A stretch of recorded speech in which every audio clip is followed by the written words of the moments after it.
মুসলমানের হিসাব কিতাব। ওইটা একটা সুন্নত আমল, এটা একটা জরুরি আমল।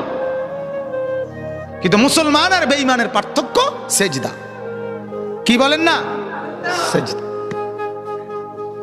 সেজদা, নামাজ। প্রত্যেকটা বিধান। যে সুদ খায় সে অহংকারী, যে ঘুষ খায় সে অহংকারী, যে মিথ্যা বলে সে অহংকারী, যে অশ্লীল ছবি দেখে, নর্তকীর নাচ দেখে সে অহংকারী, যে মা বেপর্দা চলে ওই মা অহংকারী, যে বোন বেপর্দা চলে ওই বোন অহংকারী, যে বিবি বেপর্দা চলে ওই বিবি অহংকারী, যে ঘরে রঙিন টেলিভিশন চলে ওই ঘরওয়ালারা দেমাগি অহংকারী। আর আল্লাহকে পরোয়া করে না, আর আল্লাহকে মূল্যায়ন করে না।